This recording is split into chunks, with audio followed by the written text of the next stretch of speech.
بسم اللہ الرحمن الرحیم۔ وہ 15 کام جس سے روزہ ٹوٹ جاتا ہے۔ کن کن چیزوں سے روزہ ٹوٹ جاتا ہے بہت سے لوگ نہیں جانتے۔ رمضان المبارک کے روزے شریعت اسلامیہ کے اہم ارکان میں سے ایک ہیں۔ اللہ تعالیٰ نے قرآن مجید اور احادیث مبارکہ میں اس اہم اور عالی شان عبادت کے آداب اور شروط کو تفصیلاً بیان کر دیا ہے۔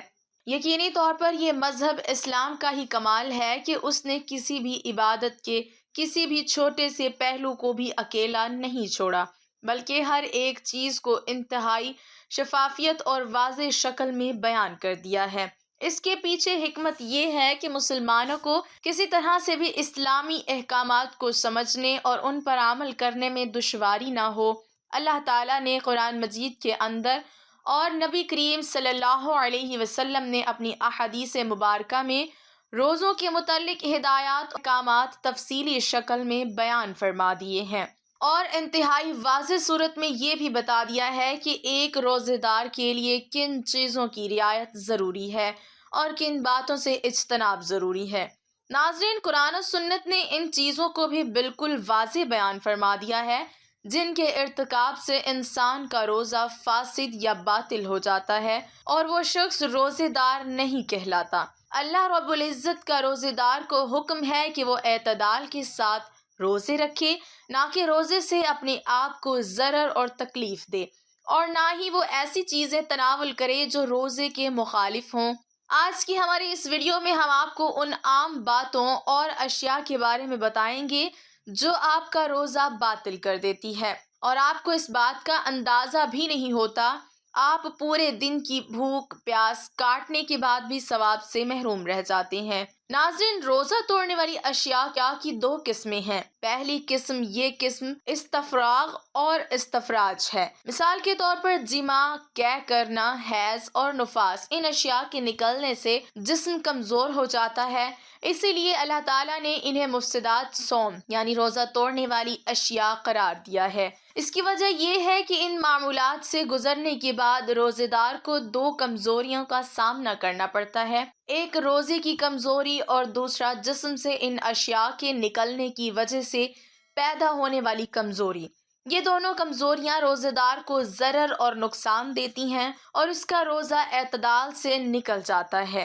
دوسری قسم، اس قسم میں وہ تمام اشیاء آتی ہیں جو کہ جسم کے اندر داخل ہونے اور پیٹ بھرنے والی ہیں، مثلاً کھانا پینا۔ اسی لیے اگر روزے دار کھائے یا پیے تو روزے کی مطلوبہ حکمت کا حصول نہیں ہوتا۔ اللہ رب العزت نے قرآن مجید میں سورۃ بقرہ میں روزہ توڑنے والی اشیاء کے اصول جمع کر دیے ہیں۔ ارشاد ربانی ہے، اب تمہیں ان سے مباشرت کرنے اور اللہ تعالیٰ کی طرف سے لکھی ہوئی چیز کو تلاش کرنے کی اجازت ہے۔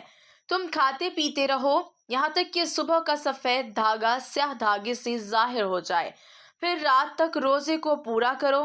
اللہ تعالیٰ نے اس آیت مبارکہ میں روزہ توڑنے والی اشیاء کے اصول بیان فرمائے ہیں جو کہ کھانا پینا اور جماع ہیں۔ روزہ توڑنے والی اشیاء کو نبی کریم صلی اللہ علیہ وسلم نے اپنی سنت میں مکمل طور پر بیان فرمایا ہے۔ روزے کو فاسد کرنے اور توڑنے والی اشیاء کچھ یوں ہیں: جماع اور ہم بستری، مشت زنی، کھانا پینا، وہ اشیاء جو کھانے پینے کے معنی میں ہوں، سنگلی وغیرہ لگوانے سے خون نکلنے کی بنا پر، قے کرنے کی وجہ سے، اور عورت کا حیض اور نفاس کی وجہ سے خون نکلنا۔ ان میں پہلی چیز جماع ہے جو کہ روزہ توڑنے والی اشیاء میں سب سے بڑی چیز ہے۔ اگر کوئی مسلمان جماع کرتا ہے تو اس کا روزہ فاسد ہو جائے گا، چاہے انزال ہو یا نہ ہو۔ اسے اسی کام پر اللہ تعالیٰ سے توبہ کرنی چاہیے، اسے اس دن کا روزہ پورا کرنا ضروری ہے، اور اس کے ساتھ ساتھ اس روزے کی قضا بھی ہوگی۔ جماع کے علاوہ کسی بھی چیز سے روزہ ٹوٹنے پر کفارہ واجب نہیں ہوتا۔ روزہ توڑنے والی دوسری چیز مشت زنی ہے۔ مشت زنی سے روزہ ٹوٹنے کی دلیل اس حدیث قدسی میں ہے۔ اللہ تعالیٰ روزے دار کے بارے میں فرماتے ہیں، وہ اپنا کھانا پینا اور شہوت میری وجہ سے ترک کرتا ہے۔ جس نے بھی رمضان المبارک میں دن کو روزے کی حالت میں مشت زنی کی، اسے چاہیے کہ وہ اللہ تعالیٰ سے توبہ کرنے کے ساتھ ساتھ اس دن کو بغیر کھائے پیے ہی رہے اور بعد میں اس کی قضا بھی ادا کرے، اور اگر وہ مشت زنی شروع ہی کرے پھر انزال سے قبل ہی رک جائے اور انزال نہ ہو تو اس کا روزہ صحیح ہے۔ انزال نہ ہونے کی وجہ سے اس پر اس روزے کی قضا نہیں۔ روزے دار کو چاہیے کہ ہر اس چیز سے دور رہے جس سے شہوت کا عنصر معلوم ہوتا ہو، اور اپنے خیالات کو بھی پاک و صاف رکھے۔ روزہ توڑنے والی تیسری چیز کھانا پینا ہے۔ منہ کے راستے کھانا یا پینا معدے میں پہنچانے کو کہا جاتا ہے، اور اسی طرح کسی نے ناک کے راستے اپنے معدے میں کوئی چیز داخل کی تو وہ بھی کھانے پینے کے حکم میں ہی ہوگا۔ نبی کریم صلی اللہ علیہ وسلم کی حدیث مبارکہ ہے، ناک کے اندر پانی چڑھانے میں مبالغہ کرو لیکن روزے کی حالت میں ایسا نہ کرو، اس لیے اگر ناک سے پانی کا معدے میں داخل ہونا روزے پر اثر انداز نہ ہوتا تو نبی کریم صلی اللہ علیہ وسلم ناک میں پانی چڑھانے منع نہ فرماتے۔ روزے دار کو خون لگانا، مثلاً اگر کسی کا خون بہہ جائے تو اسے خون دیا جائے تو اس کا روزہ ٹوٹ جائے گا، کیونکہ خون کھانے پینے سے بھی انتہائی زیادہ غذا ہے۔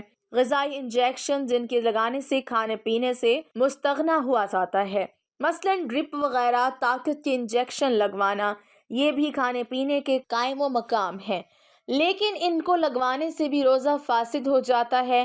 وہ انجیکشن جو کھانے پینے کے عوض میں نہیں اور نہ ہی اس کے قائم و مقام ہوں لیکن صرف علاج معالجے کے لیے ہوں تو اس کی وجہ سے روزے کو کوئی نقصان نہیں ہوتا، مثلاً پینسلین اور انسولین وغیرہ کے ٹیکے روزے کو کوئی نقصان نہیں دیتے، چاہے وہ نس میں لگائے جائیں یا پھر گوشت میں۔ دوائیوں سے متعلق ان معاملات میں احتیاط اور بہتر یہ ہے کہ یہ سب کچھ رات کے وقت ہی کیا جائے اور روزے کی حالت میں استعمال سے بچا جائے۔ روزہ توڑنے والی اگلی چیز ہے قے کرنا۔ جان بوجھ کر قے کرنے کے بارے میں نبی کریم صلی اللہ علیہ وسلم کی حدیث مبارکہ ہے، جس پر قے غالب ہو جائے تو اس پر روزے کی قضا نہیں، اور جو جان بوجھ کر خود قے کرے اس پر روزے کی قضا ہوگی۔